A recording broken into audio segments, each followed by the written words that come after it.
It's the start of a new year as I record this video, and for most people, this marks fresh opportunities. It spells fresh opportunities and excitement is in the air. But for others, there's that sobering reality that you've come from an uncertain and stagnant year, and it feels like you're literally dragging the same career frustrations into the new year.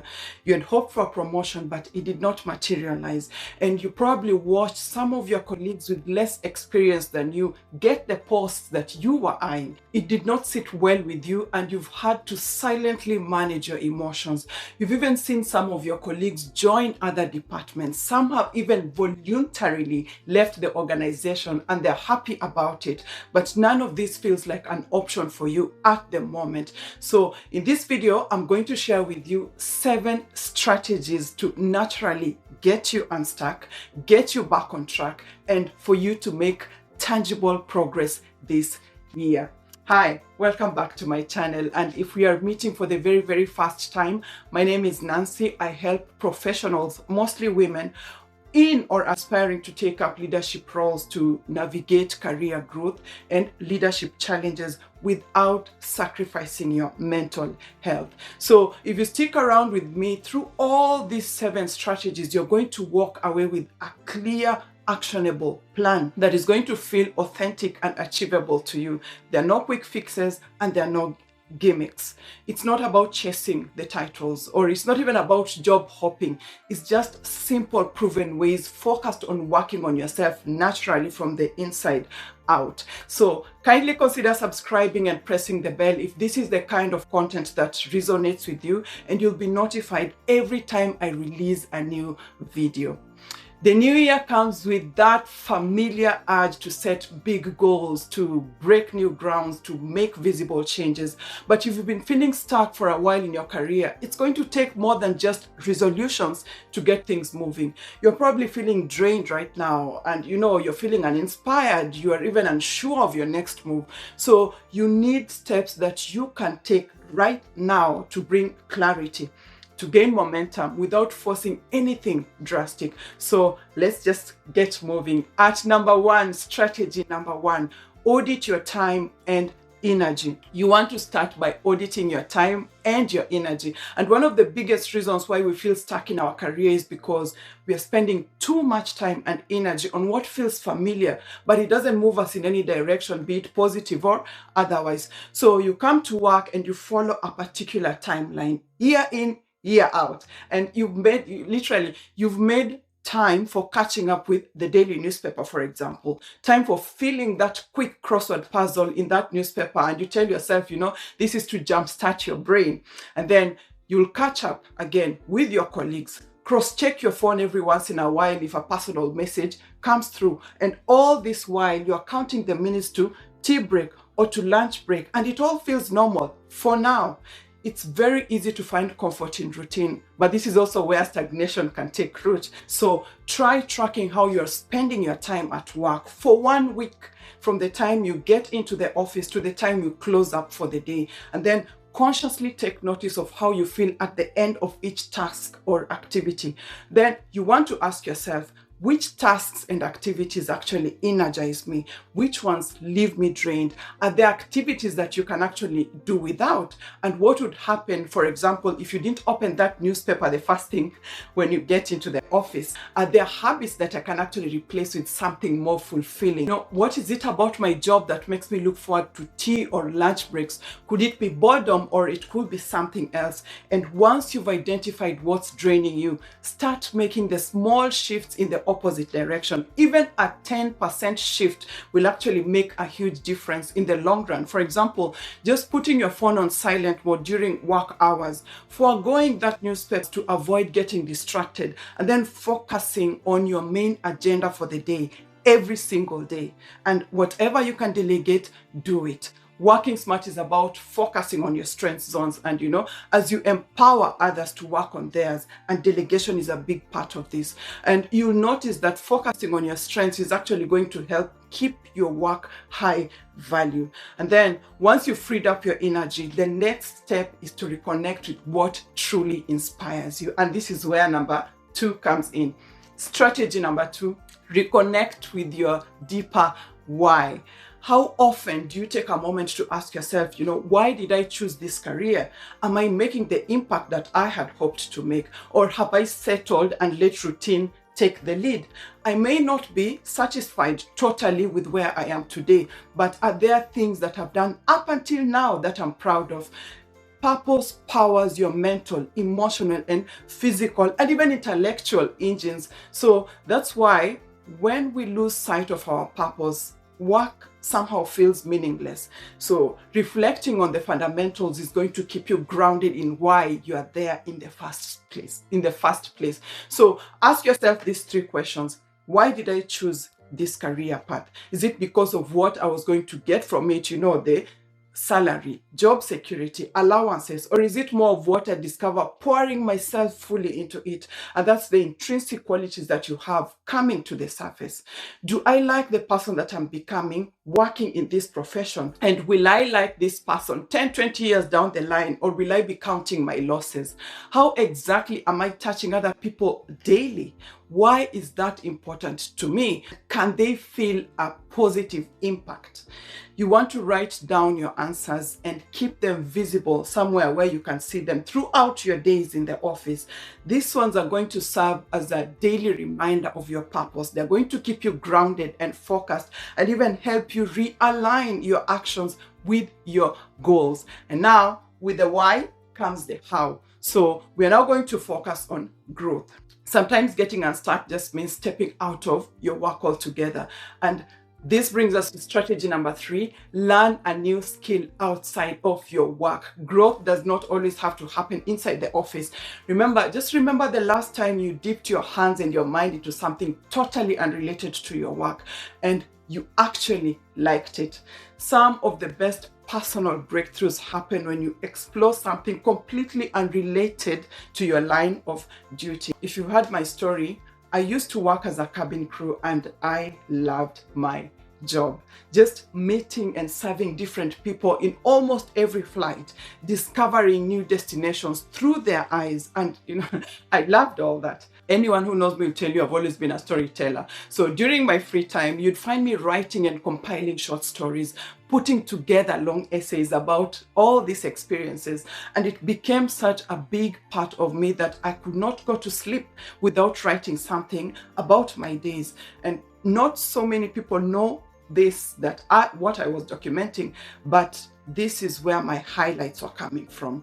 And this one habit gave me the confidence to write and publish the books that I have now released. The feeling lands differently when you see appreciation and positive feedback coming from different quarters, different people, and it's about something that you genuinely love to do.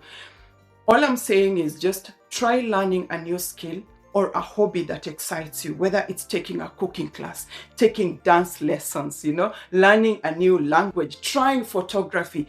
Engaging your brain in new ways can actually spark creativity and give you fresh perspective that you can inject into your career. And I'm a firm believer in having good quality inner circle, and I talk about it in most of my videos. So now that you're exploring new interests, you want to look at who you are surrounding yourself with. And this brings us to strategy number 4. Shift your network. Strategy number 4 is shift your network. You've probably heard this saying, you're the average of the 5 people you spend the most time with, or show me your friends and I'll tell you who you are. This means that there's a common thread that weaves you all in together. So if you're feeling stuck, take another look, a deeper one, at your inner circle. These are your time-tested truth sayers. Are you surrounding yourself with people who challenge and inspire you? What is it about the friendship that actually lights you up? Or is yours the kind of network that prefers to keep things as they are, to not disturb the friendship, much as you all know how far you would all go if only you were honest with each other within that circle? How have you grown and even evolved as a result of being in this circle? You do not want to be stuck in an echo chamber, as far as your inner circle is concerned. And these are the people whose personal opinions can actually make or break you. They can also help you change your course into growth without you feeling personally attacked. This is mostly based on inbuilt trust. So your inner circle can actually pump you up, or they can also be your daily dose of mental chamomile. They have that ability to pull you and keep you up, but they can also put shackles on your feet and make any form of progress for you a challenge. They are there for your best interest and vice versa. So if it feels like a struggle or even lukewarm in there, maybe it's time for you to shift your network. And this is not the easiest thing for you to do. I can tell you that for sure, because emotions play a big role here. But it may be necessary for a while, just the time for you to chart your own path, figure out your way. So try reaching out to someone you admire in your field, that manager who always seems to bring out the best in you, that boss who lets you try out the hard tasks, but he or she is always on standby to see you through to the finish line. You can also join professional groups, be it online or physically, where you can actually learn from and support each other into your best selves. Just get comfortable attending industry events where networking feels natural to you. These new connections can actually open you up to opportunities, introduce you to perspectives, newer ones, and even help you expand your knowledge in your field. If you're enjoying this video, please hit the like button if you haven't already, so that I know that the strategies resonate with you. And also, please let me know in the comments where you're watching from. I remember when I relocated to France, this is a little over 11 years ago as I post this video, and career change was the only option I had. There were days when I felt stuck. There were days when I felt overwhelmed and even a bit scared for my future career-wise. And things were not moving in the direction I had hoped. So I got frustrated a lot along the way. And I'd spend as much time as I could on WhatsApp calls with my close friends, with my families for consolation and, name it. And I was writing down all the ideas that were coming to mind, just trying to plan my career path. And then you come to realize that getting unstuck is actually realizing that you are not stuck. You're just growing, and growth can feel uncomfortable sometimes. But if you look closely, it's a part of the process, and we might as well embrace it. And then, speaking of different perspectives, you also want to address the roadblocks in your career. And one of the biggest ones being your own beliefs. So strategy number 5, break free from self-limiting beliefs. What narratives have you been feeding into your mind up until now? And often we're not stuck because of external circumstances, but because of the stories that we are telling ourselves. And this can stem from a plethora of insecurities from your past. Maybe you grew up with someone who was supposed to protect your mental and emotional frame, and that's mostly an authority figure in your life, a parent, a teacher, a guardian, but they decided that you would not amount to anything based on one aspect of your life, and they made sure that you knew it. They made sure you had it from them.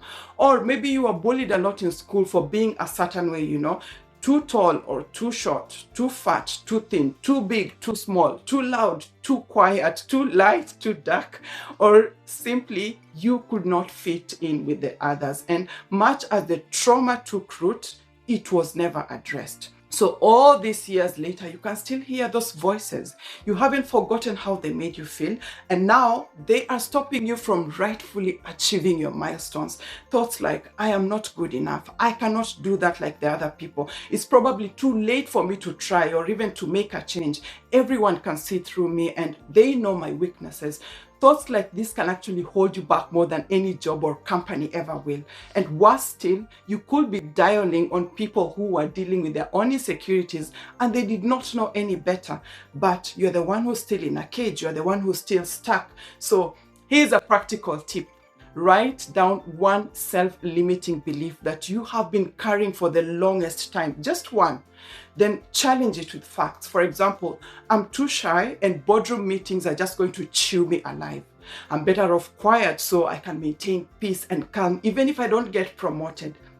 This is a self-limiting belief because every time you're passed over for a promotion, there's a voice in your head that is going to say, that you could have done something about it. That was your post, that job was yours. So to mitigate it, address the facts. In my field, I'm really good at what I do and I can defend my work. And I work on improving on myself daily. So this means that my voice in the boardroom is just as important, and it's going to bring value to the company. So I don't have to shout my facts, I just have to state them clearly, and I can do that very well. So that's where I'm going to start. Then position yourself for opportunities where you can defend your voice and just get going. You want to get in the habit of replacing whatever feels like a weakness with an empowering belief, and keep on repeating that belief to yourself daily until it takes root. It's called the power of repetition. And now that you're reframing your mindset, it's time to put that into action by testing new possibilities. This brings us to strategy number 6. Test a new role project, assuming that you start auditing your time and energy the right way, and you can account for every minute spent at work. You are consciously taking a moment to reconnect with your deeper why and the ABC surrounding your impact in that organization. You're opening yourself up to growth and learning a new skill outside of your work, and you've welcomed the idea of shifting and expanding your network. By now, you know that the only person who can stand in your way is you. So you can see that getting unstuck doesn't necessarily mean a complete career change. It can be just as simple as trying something new within your current role, something that you have learned and you believe that sharing it with others can actually make work more interesting and add value to the company and to yourself. So this is a good time to volunteer for a project outside of your usual responsibilities. Take a leadership role in a community initiative, for example. Just put into practice what you are learning and see if it bears fruit. This is how your impact in the organization is going to be felt. So testing new roles is also going to give you a clearer sense of what excites you, where your strengths lie, and what doesn't necessarily hold water.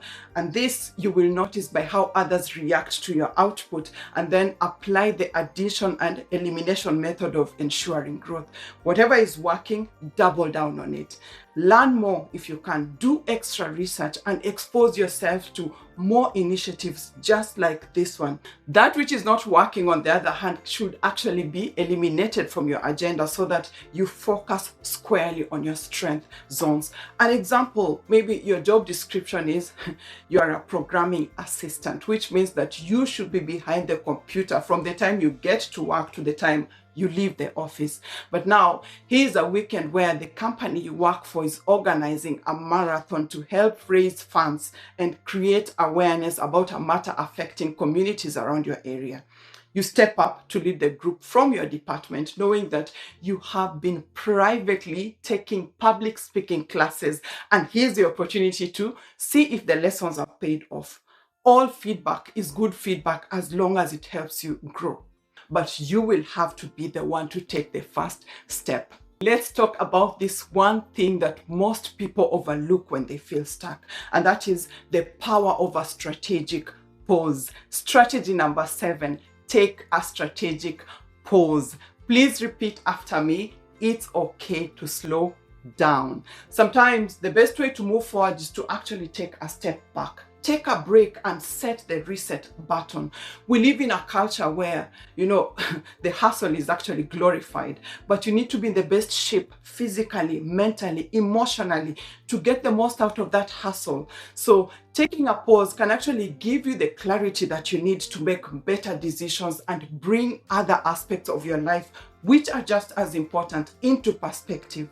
And you've seen moments when you're working on a specific project days on end, but a breakthrough just seems to be evading you. And then your team leader suggests that you take a step back, leave the project alone for a day or 2, or even 3 days, or even a week.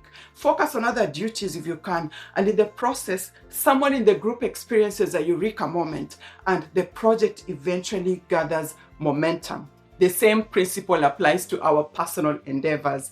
Taking a breather actually works for and not against you. And the operative word here is strategic, a strategic pause, not a momentary pause. So something practical that you can put into your agenda today: schedule a career pause day once a month. Use that time to reflect on what is or isn't working, the areas where you've experienced major wins, and celebrate those areas. Where you have an opportunity to improve, put a strategy in place so that, something that can help you move forward. And you may also feel the need to set new achievable goals or even adjust your course altogether. And you'll be surprised by just how much progress you are going to make when you give yourself that space to think. And getting unstuck is not about making the massive changes overnight. It's just about the small intentional steps that bring you closer and closer to a fulfilling career. So of these 7 strategies, I'm just going to ask you, is there one or two in particular which actually resonates with you the most? Please let me know in the comments. And if you found this video helpful, you are going to actually love this one on creating balance in a high pressure work environment. Kindly subscribe and press the notification bell if you haven't already for more content on career advancement, leadership, personal and professional development. And the key to getting unstuck is to start where you are. Start where you are, start with what you have, and you'll notice that you've got this. See you on the next one. Bye.